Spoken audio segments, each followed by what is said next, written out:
우리 함께 나눌 말씀은 시편 44편인데요. 시편 44편 1절부터 3절까지 말씀을 함께 읽도록 하겠습니다. 시편 44편 1절부터 3절까지 말씀을 우리 함께 읽겠습니다. 하나님이여, 주께서 우리 조상들의 날 곧 옛날에 행하신 일을 그들이 우리에게 일러주매 우리가 우리 귀로 들었나이다. 주께서 주의 손으로 룻 백성을 내쫓으시고 우리 조상들을 이 땅에서 뿌리박게 하시며 주께서 다른 민족들은 고달프게 하시고 우리 조상들은 번성하게 하셨나이다. 그들이 자기 칼로 땅을 얻어 차지함이 아니요 그들의 팔이 그들을 구원함도 아니라 오직 주의 오른손과 주의 팔과 주의 얼굴에 빛으로 하셨으니 주께서 그들을 기뻐하신 까닭이니이다. 아멘. 시편 44편은 극심한 고난 중에 하나님께 드린 기도입니다. 우리도 이 시인처럼 고난을 겪을 때가 많이 있죠. 그런데 여러분, 고난 중에는 하나님께 기도하는 것이 쉽지 않습니다. 사실 고난 중에 하나님께 기도한다는 것은 너무나 힘들고 어려운 일이죠. 하지만 우리는 고난 중에도 하나님께 기도해야 합니다. 왜냐하면 우리를 고난 중에서 건질 능력이 하나님께만 있기 때문이죠. 이 시편을 통해서 고난 중에는 어떻게 기도해야 하는지를 배울 수 있기를 바랍니다. 먼저 1절 말씀 함께 읽겠습니다. 하나님이여, 주께서 우리 조상들의 날 곧 옛날에 행하신 이들 그들이 우리에게 일러주매 우리가 우리 귀로 들었나이다. 여러분, 1절에서 옛날에 한번 표시해 보세요. 옛날에 행하신 일. 옛날에 행하신 일. 지금 이 시인은 하나님이 옛날에 행하신 일을 기억하고 있습니다. 그렇다면 과거에는 어떤 일이 있었을까요? 2절 말씀을 함께 읽겠습니다.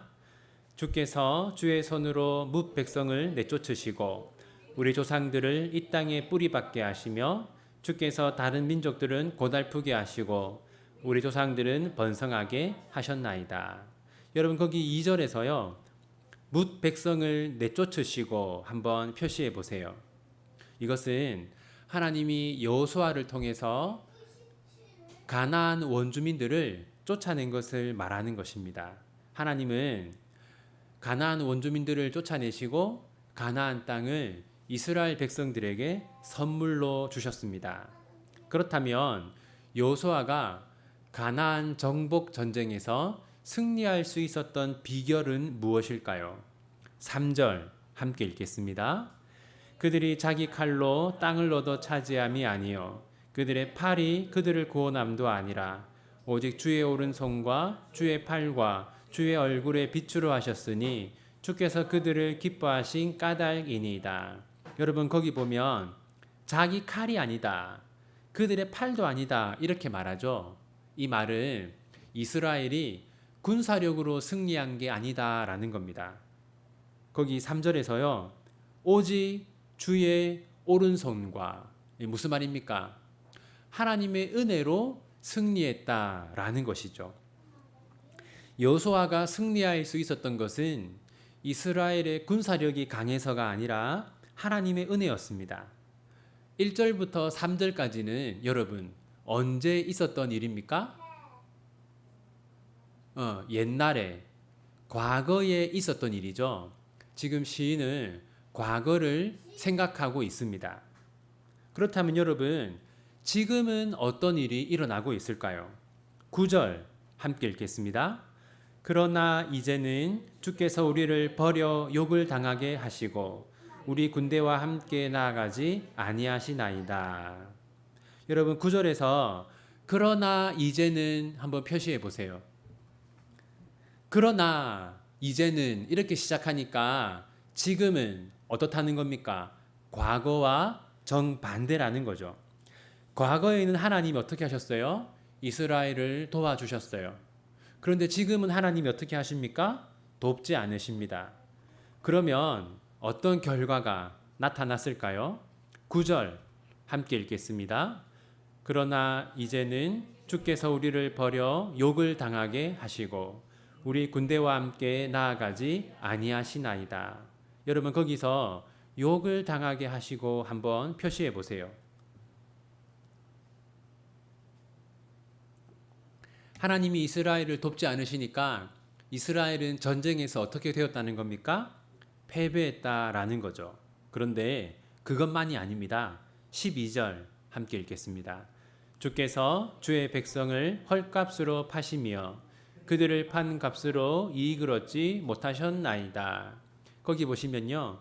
주의 백성을 헐값으로 파셨다라고 되어 있는데 뭘 말하는 거냐면 이스라엘 백성들이 전쟁 포로가 되었다라는 겁니다. 여러분 그러면 왜 이스라엘이 전쟁에서 패배하고 또 전쟁 포로가 되었을까요? 우리는 두 가지를 생각해 볼 수 있어요. 첫 번째는 이때 이스라엘 백성들이 하나님의 말씀대로 살지 않았다. 두 번째는 우상을 숭배했다. 그래서 하나님이 벌을 내려서 패배했을 것이다. 그렇게 생각하기 쉬운데요. 17절 함께 읽겠습니다. 이 모든 일이 우리에게 임하였으나 우리가 주를 잊지 아니하며 주의 언약을 어기지 아니하였나이다. 여러분 거기 주의 언약에 한번 표시해 보세요. 주의 언약을 어기지 아니하였나이다. 무슨 말이냐면 하나님 말씀대로 살았다는 겁니다. 그 다음에 20절, 21절 두 절 말씀 같이 읽겠습니다. 우리가 우리 하나님의 이름을 잊어버렸거나 이방 신에게 향하여 폈다면 하나님이 이를 알아내지 아니하셨으리이까. 무릇 주는 마음의 비밀을 아시나이다. 지금 시인이 뭐라고 하냐면 우리 손을 이방 신에게 향하여 폈다면, 그러니까 우리가 우상을 숭배했다면 하나님이 아셨을 겁니다. 그렇게 말하는 겁니다. 이 말은 우상 숭배를 했다는 겁니까? 안 했다는 겁니까? 안 했다는 것이죠. 지금 이스라엘은요, 하나님의 말씀을 잘 지켰고 뿐만 아니라 우상을 숭배하지도 않았어요. 그런데도 어떤 일이 일어났습니까? 전쟁에서 패배했고 또 어떤 사람들은 전쟁 포로가 되었습니다. 그래서 시인은 이렇게 기도합니다. 23절 함께 읽겠습니다. 주여 깨소서 어찌하여 주무시나이까? 일어나시고 우리를 영원히 버리지 마소서. 시인은 우리를 버리지 말라고 기도합니다. 그 다음에 24절 함께 읽겠습니다. 어찌하여 주의 얼굴을 가리시고 우리의 고난과 압제를 잊으시나이까? 시인은 하나님께 우리를 잊지 말라고 기도하고 있어요. 다음 26절 함께 읽겠습니다. 일어나 우리를 도우소서. 주의 인자하심으로 말미암아 우리를 구원하소서. 여러분 거기 인자하심 한번 표시해 보세요.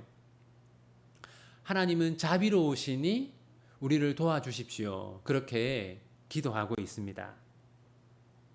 여러분 이 시편 44편은 정말 억울하게 고난을 당할 때 하나님께 드리는 기도입니다. 여러분들도 정말 내가 왜 이런 어려움을 당하지 싶을 그런 고난의 시간에 이 시편 44편 말씀을 묵상하면서 이 시편 말씀으로 하나님께 기도하시기 바랍니다. 이제 시편 44편이 우리에게 주는 교훈을 생각해 보겠습니다. 여러분, 이 시편 44편은요. 어떤 상황에서 드리는 기도입니까? 고난 중에서 드리는 기도죠. 우리는 이 시편 말씀을 통해서 고난 중에서 어떻게 기도해야 하는지를 알 수 있습니다. 여기서 시인은 세 단계로 기도하고 있어요. 첫 번째 단계는 뭐냐면요. 하나님을 향한 믿음을 고백하는 겁니다. 우리 1절 한 번 더 함께 읽겠습니다. 하나님이여 주께서 우리 조상들의 날 곧 옛날에 행하신 일을 그들이 우리에게 일러주매 우리가 우리 귀로 들었나이다. 지금 시인은 뭐라고 하냐면요. 하나님이 옛날에 하신 일, 하나님이 과거에 하신 일을 저는 알고 있습니다. 이렇게 말하고 있어요. 저 건드리면 안 되는데. 하나님이 과거에는 이스라엘을 도우셔서 이스라엘을 승리하게 하셨다는 것을 이 시인은 알고 있어요. 그러니까 첫 번째는 하나님을 향한 믿음을 고백하는 겁니다. 하나님은 자기 백성들을 도우시고 자기 백성들에게 승리를 주시는 분입니다. 이렇게 믿음을 고백하는 것이죠. 이것이 1단계입니다. 두 번째는 뭐냐면요.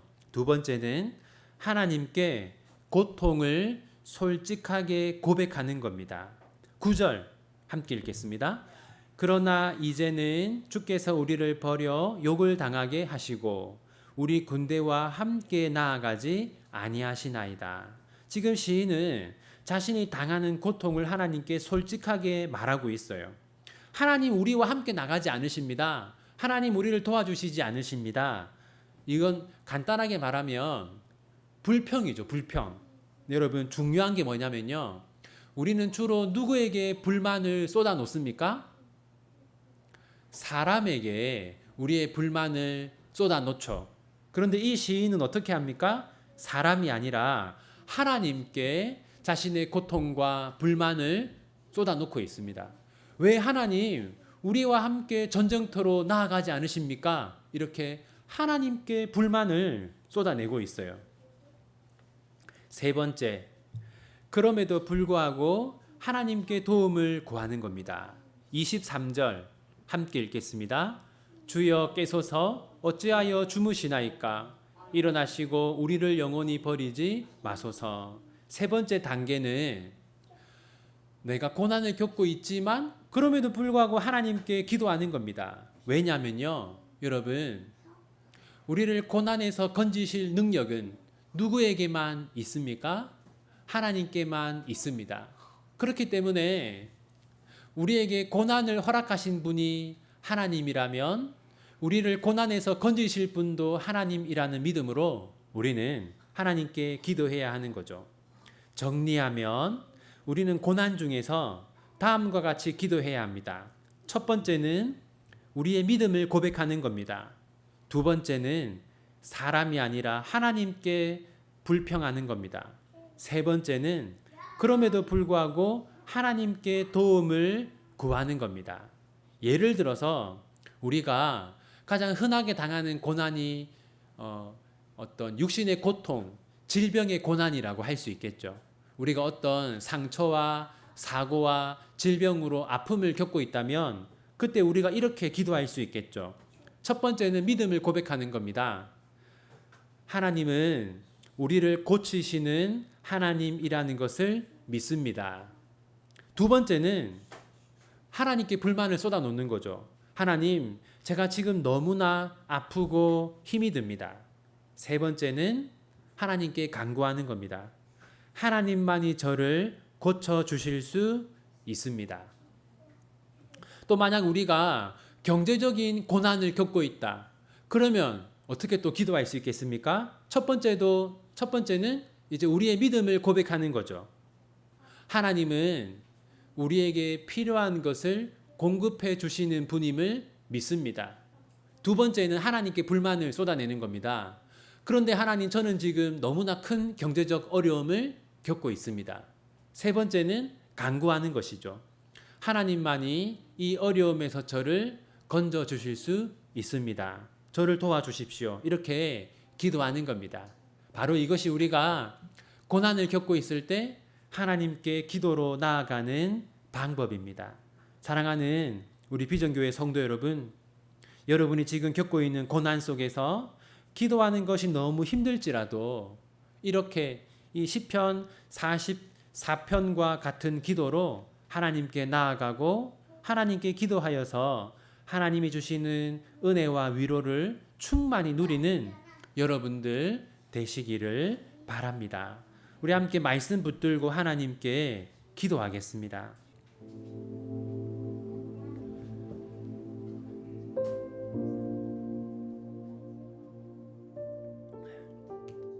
우리 첫 번째로는